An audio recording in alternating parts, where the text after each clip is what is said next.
കോൺഗ്രസും പ്രതിപക്ഷ പാർട്ടികളും യു പിയിൽ സഹകരിച്ചു പോകണം എന്ന നിലപാടായിരുന്നു തിരിച്ചുപിടിക്കുണ്ടായിരുന്നു. അവസാനം വരെ ഈ ബന്ധം മുറിയാതിരിക്കാൻ വേണ്ടി അദ്ദേഹം ശ്രമിച്ചു. പക്ഷേ പാർട്ടികളുടെ വ്യത്യസ്ത നിലപാട് മൂലം ഇന്ന് അവസാനിച്ചു. കാലം മുന്നേ മുന്നോട്ട് പോയി.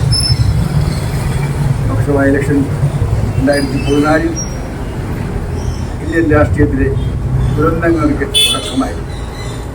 നരേന്ദ്രമോദിയുടെ നേതൃത്വത്തിൽ BJP അധികാരത്തിൽ വന്നു. ഇന്ത്യൻ ഭരണഘടന വാഗ്ദാനം ചെയ്യുന്ന മൗലികാവകാശങ്ങൾ ഒന്നൊന്നായി ചവിട്ടിമതിക്കപ്പെടുന്ന സാഹചര്യമുണ്ടായി.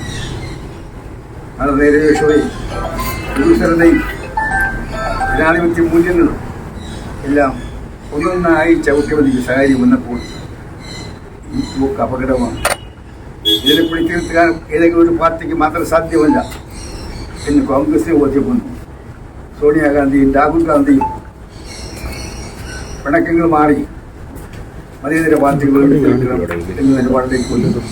ആ ഘട്ടത്തിൽ ദേശീയ രാഷ്ട്രീയത്തിൽ സംസ്ഥാനങ്ങളിലെ തർക്കങ്ങൾ എന്തായാലും അത് സംസ്ഥാനങ്ങൾ നിർത്തിക്കൊണ്ട് ദേശീയ തലത്തിൽ കോൺഗ്രസുമായി സഹകരിച്ചുകൊണ്ട് എല്ലാ മതേതര പാർട്ടികളും യോജിച്ചുകൊണ്ട് ഈ BJPയുടെ പോക്കിനെ നിയന്ത്രിക്കണമെന്ന് ഏറ്റവും കൂടുതൽ മുൻപത്തിൽ പ്രവർത്തിച്ച സോണിയാഗാന്ധിയും രാഹുൽ ഗാന്ധിയും കഴിഞ്ഞാൽ ഇന്ത്യ മുന്നണി എന്ന് പറയുന്ന ഈ പുതിയ രാഷ്ട്രീയ പരീക്ഷണം രാഷ്ട്രീയ ശക്തിയെ രൂപീകരിക്കുന്നതിന് വേണ്ടി പ്രവർത്തിച്ച നേതാക്കളുടെ മുൻപന്തിയിലാണ് ജയറാം യെച്ചൂരി. ഇന്ത്യ മുന്നണി ഭരണകക്ഷിയായിട്ടില്ല. പക്ഷേ പാർലമെൻറ്റിൽ കഴിഞ്ഞ കാലങ്ങളിലെ പോലെ ഏകപക്ഷീയമായി തീരുമാനങ്ങൾ അടിച്ചേൽപ്പിക്കാൻ കഴിയുന്ന ഒരു സാഹചര്യം ഇന്ന് BJPക്കോ മോദി ഗവൺമെൻറ്റിനില്ല. ഇന്ത്യ കൂടുതൽ ശക്തിയാക്കിക്കൊണ്ടിരിക്കുകയാണ്. ഈ ഘട്ടത്തിൽ ഇന്ത്യ മുന്നണിയെ കൂടുതൽ ശക്തിപ്പെടുത്തുവാനും മതേതര മൂല്യങ്ങൾ സൂക്ഷിക്കുവാനുമുള്ള നീക്കങ്ങളുടെ മുൻപന്തിയിൽ ജയറാം യെച്ചൂരി ഉണ്ടാകേണ്ടതായിരുന്നു. അദ്ദേഹത്തിൻ്റെ സാന്നിധ്യം ഒരു കാലഘട്ടത്തിൽ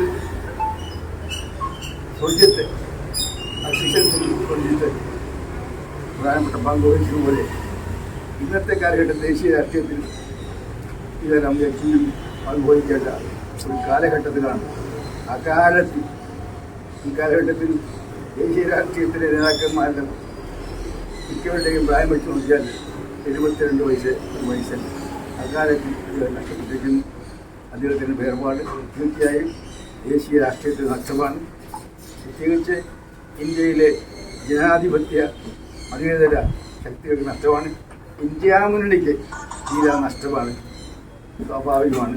കമ്മ്യൂണിസ്റ്റ് മാർക്സിസ്റ്റ് പാർട്ടിക്ക് തീരെ നഷ്ടമാണ്. അദ്ദേഹത്തിൻ്റെ വേർപാട് വേദനിക്കുന്ന കുടുംബാംഗങ്ങളോട്, കമ്മ്യൂണിസ്റ്റ് മാർക്സിസ്റ്റ് പാർട്ടിയുടെ പ്രവർത്തകന്മാരോട്, അവർക്കൊക്കെ അദ്ദേഹത്തെ സ്നേഹിച്ചിരുന്ന ഇഷ്ടപ്പെട്ടിരുന്ന ഇദ്ദേഹത്തെ സുഹൃത്തായി ഞാനും എൻ്റെ അഗാധമായ ദുഃഖം ചെയ്യുന്നു.